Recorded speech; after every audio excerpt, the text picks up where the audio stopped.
देश की रक्षा करते हुए अपने प्राण न्यौछावर करने वाले बिहार के बेटे संतोष यादव को आज पूरे राजकीय सम्मान के साथ अंतिम विदाई दी गई। जम्मू में देश सेवा के दौरान शहीद हुए संतोष यादव का पार्थिव शरीर जब उनके पैतृक गांव इस्माइलपुर पहुंचा तो हर आंख नम थी। गांव की गलियां संतोष यादव अमर रहे के नारों से गूंज उठी। शहीद संतोष यादव को अंतिम विदाई देने के लिए जन सैलाब उमड़ पड़ा। बच्चे, युवा, बुजुर्ग, हर कोई हाथों में तिरंगा लिए देश के इस वीर सपूत को अंतिम सलाम देने पहुंचा। गांव का माहौल पूरी तरह भावुक था। शहीद की पत्नी बार बार यही कहती रही, अगर पानी पीऊंगी तो अपने पति के हाथों से।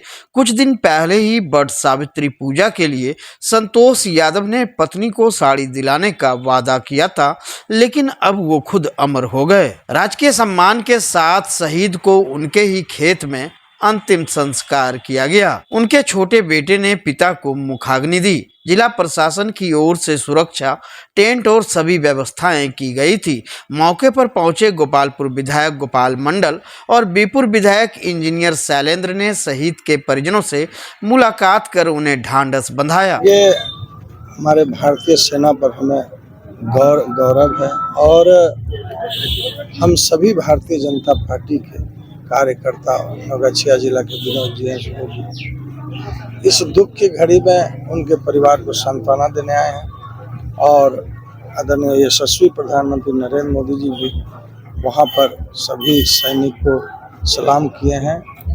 सम्राट चौधरी जी भी, सभी दल के लोग वहां पर बिहार में भी।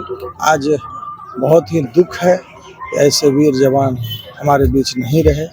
हम उनके मृत आत्मा की शांति के लिए प्रार्थना करते हैं और उनके परिवार के लिए जो हो सकेगा सब सरकार करेगी। जम्मू कश्मीर में आतंकी हमले में शहीद हुए भागलपुर जिले के सपूत संतोष कुमार का आज उनके पैतृक गांव बिहटा इस्माइलपुर में पूरे राजकीय सम्मान के साथ अंतिम संस्कार किया गया। पूरा गांव इस वीर सपूत को अंतिम विदाई देने उमड़ पड़ा। शहीद संतोष कुमार का पार्थिव शरीर जब तिरंगे में लिपटा गांव पहुंचा तो हर आंख नम हो गई। दोपहर लगभग 1 बजे गांव के शमशान घाट पर उनका अंतिम संस्कार किया गया। अंतिम संस्कार से पहले जिलाधिकारी डॉक्टर नवल किशोर चौधरी ने शहीद को पुष्पचक्र अर्पित कर श्रद्धांजलि दी। इसके बाद सेना के जवानों ने तोपों की सलामी देकर अपने साथी को अंतिम विदाई दी। इस दौरान मौके पर पुलिस अधीक्षक नवगछिया प्रेरणा कुमार, अनुमंडल पदाधिकारी ऋतुराज प्रताप सिंह और प्रखंड के कई पदाधिकारी मौजूद रहे। जम्मू में सर्च ऑपरेशन के दौरान शहीद हुए बिहार के लाल संतोष कुमार को श्रद्धांजलि देने आज नेता प्रतिपक्ष तेजस्वी यादव नवगछिया के इस्माइलपुर पहुंचे। उन्होंने शहीद के परिजनों से मुलाकात कर संवेदना व्यक्त की और भरोसा दिलाया कि उनके हक के लिए हर स्तर पर लड़ाई लड़ी जाएगी। तेजस्वी यादव ने शहीद के घर जाकर उनके माता पिता और पत्नी से मिलकर सांत्वना दी। उन्होंने कहा कि संतोष की शहादत पूरे बिहार के लिए गर्व की बात है, लेकिन अब सरकार की जिम्मेदारी है कि वह इस शहादत को सम्मान दे और परिवार को हर संभव सहायता दे। तेजस्वी यादव ने कहा कि शहीद संतोष कुमार के परिवार को आर्थिक सहायता, सरकारी नौकरी और सभी जरूरी सुविधाएं उपलब्ध कराई जाए। इस दौरान बड़ी संख्या में स्थानीय लोग और ग्रामीण भी वहां मौजूद रहे। हर किसी की आंखें नम थी, लेकिन गर्व भी था कि उनका बेटा देश की सेवा में शहीद हुआ। गांव का पूरा जिला, नवगछिया जिला, सब यहां उपस्थित थे। भारी संख्या में लोग यहां श्रद्धांजलि देने शहीद बड़े भाई संतोष यादव जी को लोगों ने दिया है। हम सब लोगों को उन पर गर्व है और उनकी माता, उनकी धर्मपत्नी की हिम्मत को देख के आज सब लोगों को सीखना चाहिए। स्वाभाविक है कि इतने बड़े बलिदान के बाद भी इतनी मजबूती के साथ पिताजी हो, उनकी माता हो, उनकी पत्नी हो, बड़ी भाई हो, बड़ी मजबूती के साथ खड़े हैं। तो इससे लोगों को सीख भी लेनी चाहिए और हम सब लोग जरूर फिर जब भी कभी जरूरत पड़ेगी, हमने अपने पार्टी के लोगों को निर्देशित किया है कि कोई भी सहयोग हो परिवार का उसको जो है मदद करने में पीछे ना हटे।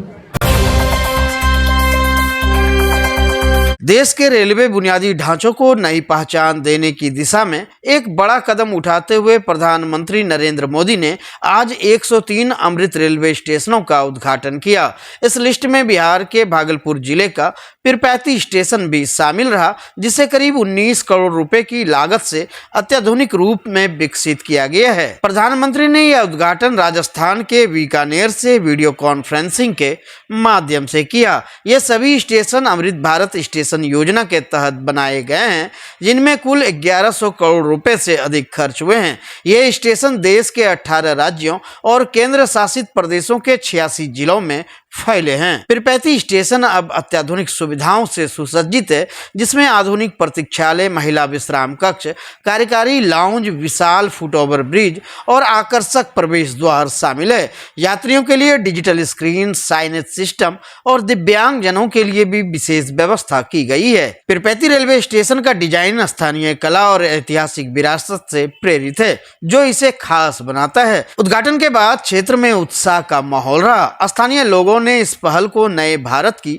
नई पहचान बताया। देखिए, यहाँ से गाड़ी परिचालन करने में सिर्फ एक समस्या होती है कि किसी भी गाड़ी को शुरू करने के लिए कोचिंग डिपो चाहिए। तो फिलहाल तो हम लोगों के यहाँ से कोई नई गाड़ी परिचालन शुरू करने की तो हमारी अभी कोई मंशा नहीं है, परंतु हाँ, जैसे अभी लोगों ने हमसे रिक्वेस्ट किया और हम लोगों के पास में बाकी सब जगहों से भी रिक्वेस्ट आती है कि कुछ ट्रेनों का ठहराव किसी स्पेसिफिक टाइम पीरियड पे हम लोग उसकी ज़रूर फिजिबिलिटी, बोथ ऑपरेशनल और कमर्शियल फिजिबिलिटी हम लोग स्टडी करेंगे, देखेंगे। जहाँ तक संभव हो सकेगा, अगर ज़रूरत पड़ेगा तो अगर टाइम टेबल में कुछ चेंजेस करने के माध्यम से भी अगर वो फिजिबिलिटी डेवलप हो सकेगी तो वो भी करने की कोशिश करेंगे। बरौनी कटिहार रेलखंड के गौछारी स्टेशन पर आज एक दिल दहला देने वाला हादसा हुआ। जम्मू तवी अमरनाथ एक्सप्रेस ट्रेन की चपेट में आकर एक 27 वर्षीय एयरफोर्स जवान की मौत हो गई।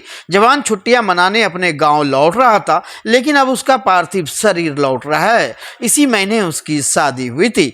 मृतक की पहचान खगड़िया जिले के खुटा गांव निवासी कुणाल कुमार के रूप में हुई है, जो गाजियाबाद में एयरफोर्स में टेक्नीशियन के पद पर तैनात थे। 7 मई को उनकी शादी हुई थी और शादी के महज 5 दिन बाद ही वो ड्यूटी पर लौट गए थे। अब छुट्टी लेकर फिर से अपने घर आ रहे थे, लेकिन रास्ते में गौछारी स्टेशन पर यह दर्दनाक हादसा हो गया। प्रारंभिक जांच में यह पता चला कि कुणाल ट्रेन से नीचे उतरते समय धक्का लगने के कारण गिर पड़े और मौके पर ही उनकी मौत हो गई। बताया जा रहा है कि कुणाल न्यू जलपाईगुड़ी से मानसी स्टेशन की ओर सफर कर रहे थे, लेकिन किस्मत को कुछ और ही मंजूर था। हादसे की खबर जैसे ही घर पहुंची, परिजनों में कोहराम मच गया। सिलीगुड़ी न्यू जलपाईगुड़ी से घर की ओर आ रहे थे रास्ता। ये न्यू जलपाईगुड़ी से खगड़िया के लिए प्रस्थान होता, खगड़िया उतरते, लेकिन गौछारी स्टेशन पर ही ऐसा घटना घट गई। उनका कहाँ ड्यूटी कहाँ था? ड्यूटी था गाजियाबाद हिंडर। अच्छा, मोहनपुर पर था। अच्छा। एयरफोर्स में थे, फिर खगड़िया आ रहे थे। वहाँ हवाई जहाज से हिंडन आए, अभी बागडोगरा से इसके बाद यहाँ। इनकी शादी कब हुई थी? 7 मई। ये ड्यूटी पर फिर कब गए? ड्यूटी पर 12 तारीख को गए। अच्छा, हाँ। ये घर लौटने के दरमियान ये घटना हुई। हाँ, वहाँ से फिर छुट्टी से आ रहे थे घर, इसी दर्जे में ऐसा घटना। किसानों की आय बढ़ाने और खेती को तकनीक से जोड़ने की दिशा में एक अहम पहल करते हुए भागलपुर में शारदीय खरीफ महाअभियान 2025 का आगाज हो गया है। इस अभियान के तहत एक कर्मशाला सह प्रशिक्षण कार्यक्रम का आयोजन किया गया, जिसका उद्घाटन जिलाधिकारी डॉक्टर नवल किशोर चौधरी और कृषि पदाधिकारी ने संयुक्त रूप से किया।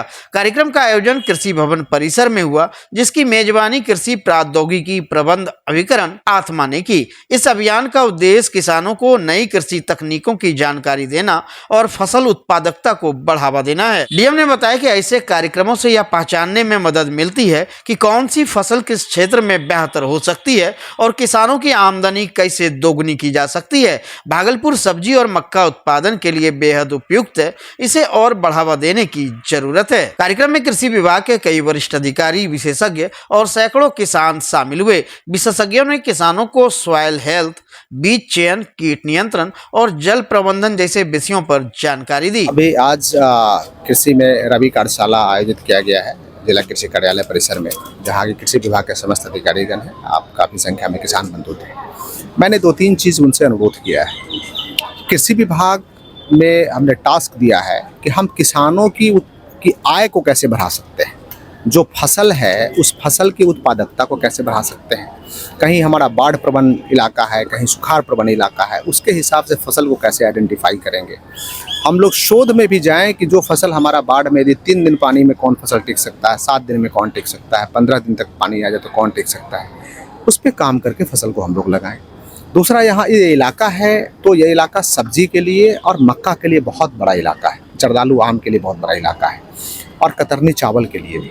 तो कतरनी चावल में तो सरकार ने इस बार हम लोगों को यहाँ पे समझिए कि अनुदान मिला है कि 2000 एकड़ में यदि हमारे किसान बंधु ये कतरनी चावल लगाते हैं तो उसको 2 किस्त में सब्सिडी सरकार देगी। 3000 रुपये प्रति एकड़ पहली बार जब पौधा थोड़ा बड़ा हो जाए, और दूसरी बार में जब उसमें फल जो है आ जाए, यानी धान उसमें लग जाए, फूल और फल आ जाए।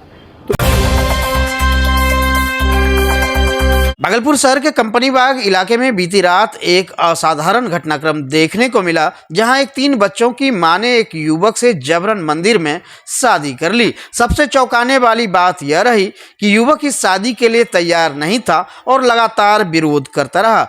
प्राप्त जानकारी के अनुसार दिल्ली में कार्यरत निशा नाम की महिला की पहचान भागलपुर निवासी कुंदन दास से करीब 5 साल पहले हुई थी। इस रिश्ते के कारण निशा का वैवाहिक जीवन टूट गया और वह 3 बच्चों के साथ कुंदन के साथ रहने लगी। निशा का सबसे बड़ा बेटा 17 वर्ष का है। हालांकि कुंदन का दावा है कि वह निशा से प्रेम नहीं करता है और सिर्फ सहानुभूति के चलते साथ रह रहा था। उम्र में 5 साल बड़ी होने और शादी का दबाव बनाए जाने के कारण वह लगातार निशा से दूरी बना रहा था, लेकिन बीती रात निशा कुंदन के घर पहुंची और फिर से शादी का दबाव बनाया। स्थिति इतनी बिगड़ गई कि ग्रामीणों को हस्तक्षेप करना पड़ा। समाज के दबाव में दोनों को एक स्थानीय मंदिर ले जाया गया, जहां जबरन शादी की रस्में पूरी कराई गई। इस दौरान युवक बार बार विरोध करता रहा और साफ कहा कि वह निशा से शादी नहीं करना चाहता। इस घटना ने प्रेम, सामाजिक दबाव और जबरन विवाह जैसी गंभीर मुद्दों पर बहस छेड़ दी है। कानूनविदों का मानना है कि किसी भी व्यक्ति की इच्छा के खिलाफ विवाह कराना गैर कानूनी है और इस मामले में कानूनी कार्रवाई हो सकती है। नवगछिया थाना पुलिस ने साइबर ठगी के एक बड़े रैकेट का भंडाफोड़ किया है। ऑनलाइन गेमिंग और बेटिंग ऐप की आड़ में चल रहे इस फर्जीवाड़े से पुलिस ने 2 आरोपियों को गिरफ्तार किया है। आरोपियों के पास से भारी मात्रा में फर्जी दस्तावेज और डिजिटल उपकरण भी बरामद किए गए हैं। घटना 20 मई की है, जब पुलिस को गुप्त सूचना मिली कि नया टोला क्षेत्र के एक मकान में कुछ संदिग्ध गतिविधियां चल रही है, जिसके बाद सूचना पर त्वरित कार्रवाई करते हुए नवगछिया पुलिस मौके पर पहुंची और छापेमारी कर 2 आरोपियों पूनम कुमार और श्रीराम पासवान को गिरफ्तार किया। पूछताछ और तलाशी के दौरान पुलिस को 9 Android mobile, 2 tablet, 1 router, 18 ATM card, 14 SIM card, 3 आधार कार्ड, 1 पैन कार्ड और 7 बैंकों की चेकबुक सहित कई अन्य संदिग्ध सामान मिले हैं। जांच में खुलासा हुआ कि आरोपी रेडीबुक ब्लू नामक ऑनलाइन गेमिंग ऐप के माध्यम से फर्जी नाम पर बैंक खाते खोलते थे और उन खातों का इस्तेमाल ऑनलाइन ठगी में करते थे। फिलहाल दोनों आरोपियों को न्यायिक हिरासत में भेज दिया गया है। पुलिस इनके आपराधिक रिकॉर्ड की जांच कर रही है और यह पता लगाने की कोशिश में है कि इस साइबर रैकेट में और कौन कौन से लोग जुड़े हैं।